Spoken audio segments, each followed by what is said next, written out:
Welcome to ఈహా TV. మీరు ఎప్పుడు America, Dubai వెళ్తూ ఉంటారు ట్రిప్స్ కోసం, టూర్స్ కోసం. కానీ జపాన్ వెళ్ళాలి అని ఎవరైనా అనుకున్నారా? మీరు కనుక జపాన్ వెళ్ళాలి అనుకుంటే ఈ వీడియోని ఎండ్ వరకు చూడండి.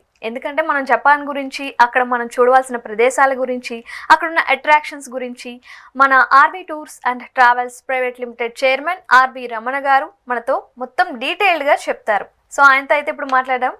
నమస్తే సార్. నమస్తే. బాగున్నారా? బాగున్నానండి సార్. జపాన్ వెళ్ళడం అనేది ఒకంత విచిత్రంగానే అనిపిస్తుంది. అంటే ట్రావెల్ చేసే వారికి మొత్తం ఇష్టమే, ఎక్కడికైనా తిరగడం, ఎక్కడికైనా వెళ్ళాలి అనిపిస్తూ ఉంటుంది. కానీ జపాన్ ఎలా వెళ్ళాలి అనేది ఒకసారి ఎక్స్ప్లెయిన్ చేస్తారా? ప్రపంచంలో అత్యంత వేగవంతంగా ఆధునిక పరిజ్ఞానాన్ని విస్తరింపచేయడం మాత్రమే కాకుండా బుల్లెట్ ట్రైన్స్ని ప్రవేశపెట్టి ప్రపంచవ్యాప్తంగా కూడా ఆధునిక టెక్నాలజీ యొక్క గొప్పతనాన్ని తెలియజేసినటువంటి దేశం జపాన్. తన దేశంలో బుల్లెట్ వేగం ఎంత వేగంగా అయితే విస్తరిస్తూ రవాణా సౌకర్యాల్లో సరికొత్త ఒరవడికి ఏ విధంగా శ్రీకారం చుట్టిందో అదే విధమైనటువంటి బుల్లెట్ వేగంతో పరుగులు పెట్టిస్తూ ఉన్నటువంటి మరొక అంశం పర్యాటక రంగం. ఇవాళ భారతదేశంతో పాటు ప్రపంచవ్యాప్తంగా ఎంతో మంది పర్యాటకుల్ని విశేషంగా ఆకర్షిస్తూ ఉన్నటువంటి దేశాలలో జపాన్ కూడా అగ్రస్థానంలో ఉంది అని చెప్పడంలో ఏమాత్రం అతిశయోక్తి కాదు. ఎందుకంటే ప్రకృతి ప్రసిద్ధంగా అక్కడ ఉన్నటువంటి చెర్రీ బోసం లాంటి ఎన్నో రకాలైనటువంటి ప్రకృతి ప్రసిద్ధమైనటువంటి అంశాలు వచ్చేటువంటి పర్యాటకులను విశేషంగా ఆకర్షిస్తూ ఉన్నాయి.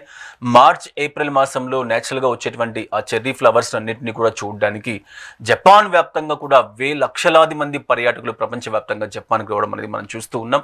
ఇటీవల కాలంలో మన తెలుగు ప్రయాణికులకు కూడా, తెలుగు పర్యాటకులకు కూడా జపాన్ వెళ్ళాలి అన్నటువంటి ఆకాంక్ష అనేది రోజు రోజుకు పెరుగుతూ ఉంది. దానికి కారణం అక్కడ ప్రజల జీవన స్థితిగతులు, అక్కడ ప్రజల ఆధునికమైనటువంటి పద్ధతులు, ప్రజల యొక్క టెక్నాలజీ, వాళ్ళు వెదుగుతున్నటువంటి విధానం, ఇవన్నీ కూడా చూడడానికి అనేక మంది జపాన్ కోసం ప్రయాణం చేస్తూ ఉన్నారు.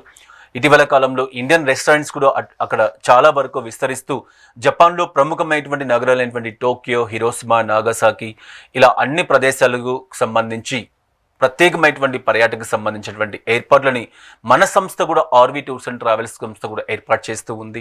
ఏప్రిల్ 20వ తారీఖున ప్రత్యేకంగా 40 మంది యాత్రికులతో కూడినటువంటి ఒక ఫిక్స్డ్ డిపాజిట్స్ని ఆర్వీ టూర్స్ అండ్ ట్రావెల్స్ నా ఆధ్వర్యంలో జపాన్కి సంబంధించిన ఏర్పాట్లతో ముందుకు వస్తూ ఉంది. ఈ 20వ తారీఖు వెళ్ళేటువంటి ప్యాకేజీలో జపాన్ సమస్తం కూడా అక్కడ ఆధునిక విధానాలు ఎలా ఉన్నాయి, పర్యాటక ప్రదేశాలు ఎలా ఉన్నాయి, మౌంట్ ఫుజీ లాంటి పర్యాటక క్షేత్రాలు ఏ విధంగా ఉన్నాయి, ఇలా ఎన్నో అంశాలకు సంబంధించి జపాన్కి సంబంధించిన ప్రత్యేకమైనటువంటి ప్యాకేజీలని ఆర్వీ టూర్స్ అండ్ ట్రావెల్స్ సంస్థ మీకు అందుబాటులోకి తీసుకొని వస్తూ ఉంది. వర్తమాన కాలంలో చాలామంది విశేషంగా వెళ్తూ ఉన్నటువంటి ప్రదేశాల్లో జపాన్ అనేది ఒక అగ్రస్థాని దేశంగా మనం చెప్పుకోవచ్చు. సో చూసారుగా, రెగ్యులర్గా వెళ్ళే కంట్రీస్ కన్నా డిఫరెంట్గా ట్రై చేయాలి అని మీరు అనుకుంటున్నారా?